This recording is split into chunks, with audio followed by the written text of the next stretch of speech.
ఏపీలో కురుస్తున్న భారీ వర్షాలపై సీఎం చంద్రబాబు సమీక్ష సమావేశం నిర్వహించారు. సీఎస్, డీజీపీ, మంత్రులు, జిల్లా కలెక్టర్లు, ఎస్పీలతో టెలికాన్ఫరెన్స్ లో మాట్లాడారు. ఓర్వకల్లు పర్యటన రద్దు చేసుకుని వర్షాలపై సమీక్ష చేస్తున్నారు సీఎం చంద్రబాబు. ముంపు ప్రాంతాల ప్రజలను అప్రమత్తం చేయాలని అధికారులను ఆదేశించారు. ఎలాంటి ప్రాణ, ఆస్తి నష్టం జరగకుండా చర్యలు తీసుకోవాలని సూచించారు.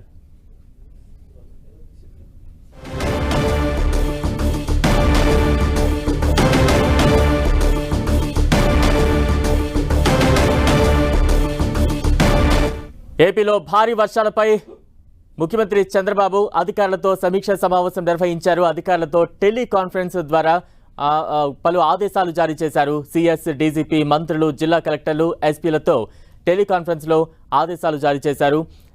భారీ వర్షాల నేపథ్యంలో ఓర్వకల్లు పర్యటన కూడా రద్దు చేసుకున్నారు. ముంపు ప్రాంతాల ప్రజలను అప్రమత్తం చేయాలంటూ కూడా అధికారులను సూచన చేశారు. ఏపీలో కురుస్తున్న భారీ వర్షాలపై సీఎం చంద్రబాబు సమీక్షా సమావేశం నిర్వహించారు. అధికారులతో టెలికాన్ఫరెన్స్ నిర్వహించారు చంద్రబాబు. ఏపీ వ్యాప్తంగా భారీ వర్షాలు ఎడతెరిపి లేకుండా కురుస్తుండటంతో అనేక రహదారులన్నీ కూడా నీటిమయమైపోతున్నాయి. లోతట్టు ప్రాంతాలన్నీ కూడా ముంపు బారిన పడుతున్నాయి. చాలా ప్రాంతాల్లో రాకపోకలు కూడా తీవ్ర ఇబ్బందిగా మారడంతో సీఎం చంద్రబాబు అధికారులతో సమీక్ష సమావేశం నిర్వహిస్తున్నారు. తాజా అప్డేట్స్ అందించేందుకు ప్రతినిధి జయరాజ్ సిద్ధంగా ఉన్నారు. జయరాజ్. బలరాం, గడిచిన 24 గంటలుగా ఆంధ్రప్రదేశ్ లో కురుస్తున్నటువంటి భారీ వర్షాల నేపథ్యంలో ముఖ్యమంత్రి చంద్రబాబు నాయుడు ఇప్పటికీ ఈ రోజు ఉదయం నుంచి కూడా 2 సార్లు జిల్లా అధికారులతో మాట్లాడారు. కొద్దిసేపటి క్రితమే ప్రభుత్వ ప్రధాన కార్యదర్శి, డీజీపీ, మంత్రులు, అదేవిధంగా వివిధ జిల్లాల కలెక్టర్లు, ఎస్పీలు, ముఖ్యమైనటువంటి అధికారులతో టెలికాన్ఫరెన్స్ నిర్వహించారు.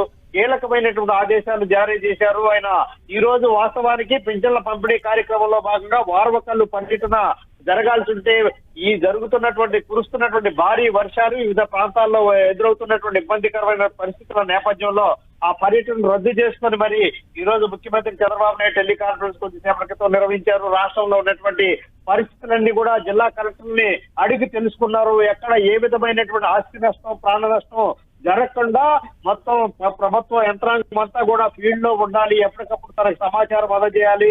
ఎక్కడ ఏ విధమైనటువంటి ప్రజల అసౌకర్యాన్ని గురి కాకుండా వారందరూ కూడా పూర్తి స్థాయిలో సురక్షిత ప్రాంతాలకు తరలించాలి.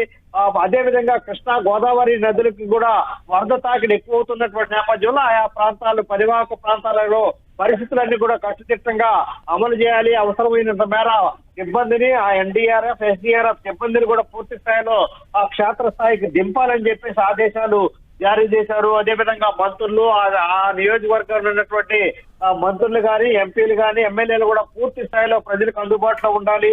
వివిధ శాఖల సమన్వయంతో అక్కడ ఏ రకమైనటువంటి ఆస్తి నష్టం, ప్రాణ నష్టం జరగకుండా చూడాల్సినటువంటి బాధ్యత మొత్తం ఆ జిల్లా యంత్రాంగం పైన ఉంది. ఆ జిల్లా మంత్రులు, ఎమ్మెల్యేలు అందరూ కూడా సమన్వయంతో ముందుకెళ్తూ పూర్తి స్థాయిలో ప్రజలకి అండదండలుగా ఉండాలి, ప్రజలకి పూర్తి స్థాయిలో చేరువుగా ఉండాలని ముఖ్యమంత్రి ఆదేశాలు జారీ చేశారు. Balaram. Right, thank you Jayaraj.